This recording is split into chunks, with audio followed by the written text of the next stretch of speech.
Salam sejahtera, semoga semuanya sehat selalu. Selamat bertemu lagi dengan saya, Hendy Sama. Hari ini kita akan membahas mengenai Cloud Today and Implementation. Bagaimana cloud pada hari ini dan implementasinya, terutama di Indonesia tentunya.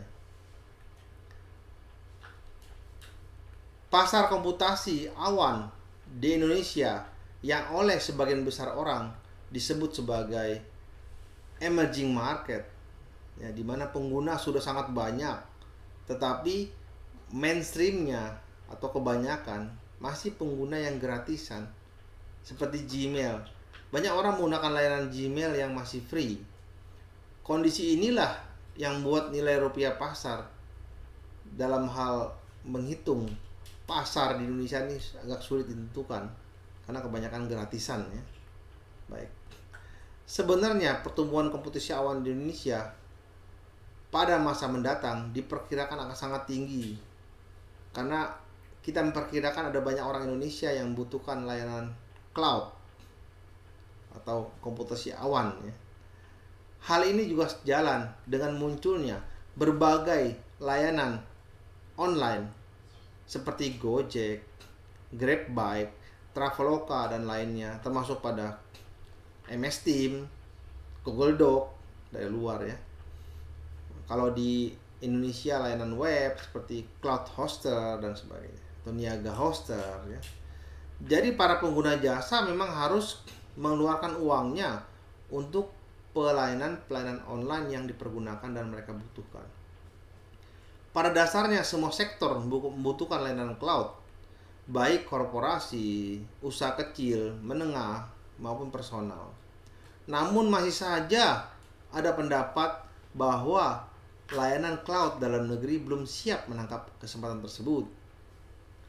Perusahaan penyedia cloud harus memastikan telah siap untuk memberikan layanan IT service, termasuk data center, cloud service, dan email. Seperti saya bisa bicara tadi yang namanya Gmail, yang sangat banyak dipakai orang, Yahoo, Mail, dan sebagainya. Kesiapan perusahaan di Indonesia memastikan para pelaku usaha di berbagai sektor industri bisa fokus dalam bisnis cloud. Provider fokus bisnis cloud, sedangkan perusahaan bisa fokus kepada bisnis utamanya. Layanan di masa depan diyakini akan terus berkembang dan salah satunya akan menjadi layanan kolaborasi, yaitu email, kalender, serta seperti reminder, ya, untuk rapat-rapat yang diselenggarakan. Dengan kolaborasi seperti tersebut, pelanggan tidak harus datang ke meeting room, tapi bisa masuk ke dalam virtual room seperti kita lakukan dengan Zoom, MS Team, ya. Maka dari itu, kalangan dunia usaha di Indonesia harus mulai mempersiapkan sejak dini untuk IT services jika ingin pendapatan perusahaan terdongkrak. Karena pelayanan yang satu ini tidak hanya akan membuat cost menjadi rendah, tapi juga menaikkan quality, speed, dan efisiensi. Baik, ya. Kita akan lihat lagi bagaimana solusi tersebut menjadi sebuah layanan. Bagaimana cloud services? Ini era big data. Komputasi awan atau cloud computing beberapa tahun ini telah diramalkan sebagai solusi layanan masa depan, terutama dalam menghadapi era big data. Besar data yang ada sekarang, di mana Indonesia tetap menjadi salah satu pasar strategis.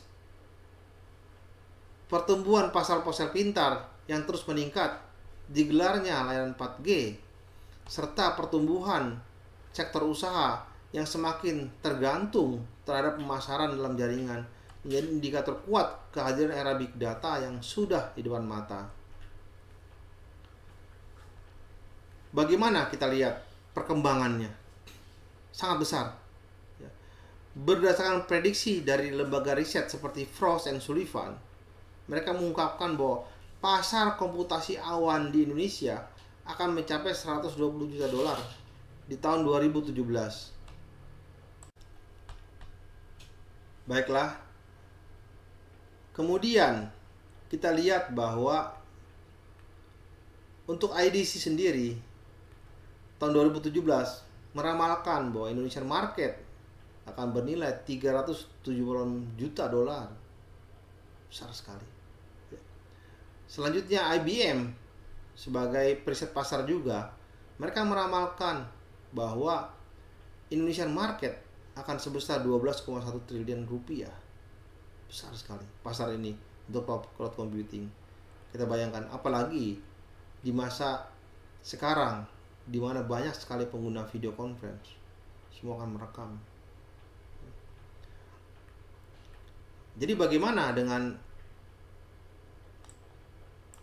implementasi dari cloud itu sendiri?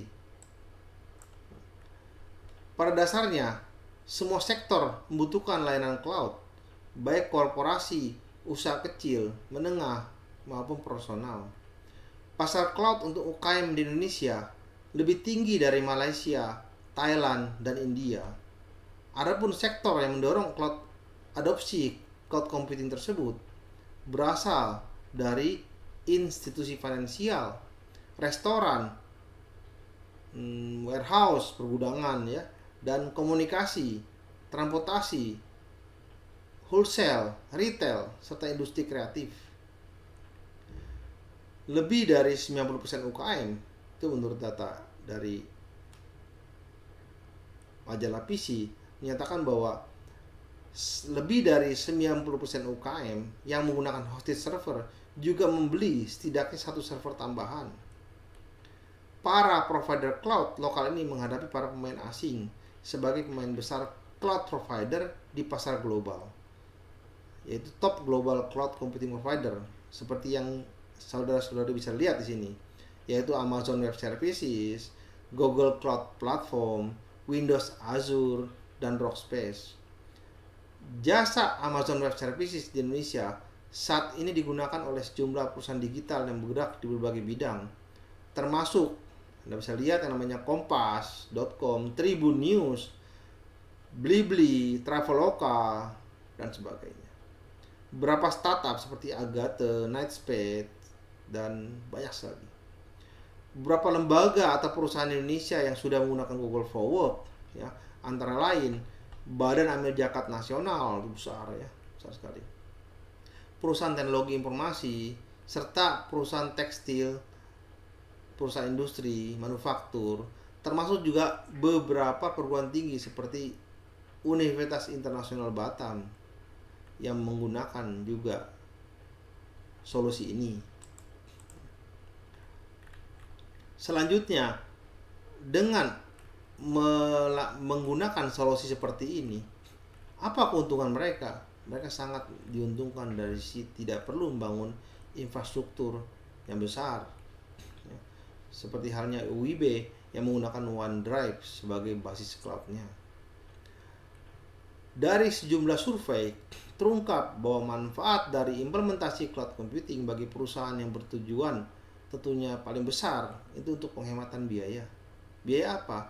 Biaya dalam hal mengadopsi teknologi atau aplikasi yang harus diadopsi oleh perusahaan. Sangat menghemat. Bisa menghemat lebih dari 75% biaya implementasi IT. Adapun tujuan untuk mengalihkan belanja modal ke belanja operasional sangat besar, itu sebesar 50%. Ada juga yang beralasan karena lebih fleksibel, mengurangi kompleksitas, serta meningkatkan fungsionalitas dan skalabilitas yang lebih baik. Juga meningkatkan bisnis fokus yang utama. Kita nggak perlu pikir yang namanya implementasi IT. Ya, tinggal kita pakai cloud, kita gunakan. Anda bayangkan kalau kita membangun cloud seperti VM sendiri, seperti MS Teams sendiri, bisa, tapi membutuhkan waktu dan tenaga untuk mengembangkannya. Salah satu hambatan utama dalam penyediaan cloud tentunya adalah kualitas internet. Nah, berdasarkan data dari Asian Cloud Computing Association, ya, bahwa Cloud Readiness Index Indonesia turun ya, dari ranking 11 ke ranking 12. Nah, kita harapkan bisa lebih tinggi posisinya ini dari sisi infrastruktur sehingga Indonesia memiliki indeks yang lebih tinggi. Ya. Dengan memiliki indeks yang lebih tinggi, otomatis Indonesia bisa mendukung pengembangan cloud computing dengan lebih baik ya, dibandingkan dengan negara tetangga seperti Singapura misalnya. Hal ini menjadi tantangan besar dalam perkembangan cloud computing di Indonesia. Kemudian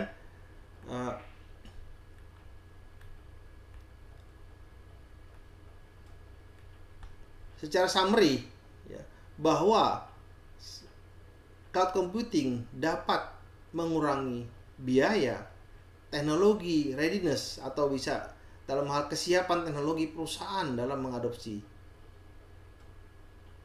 Begitu pula dalam hal waktu, perusahaan dengan cepat bisa beradopsi dengan teknologi baru. Ya, tidak perlu mengembangkan hal yang baru lagi. Ya. Selanjutnya, tantangan terbesar bagi Indonesia ada di masalah infrastruktur daripada internet itu sendiri. Ya. Semoga penjelasan ini dapat menambah wawasan saudara dan memperkaya pengetahuan kita. Salam dari saya, Hendy Sama. Terima kasih. Salam sehat dan bahagia.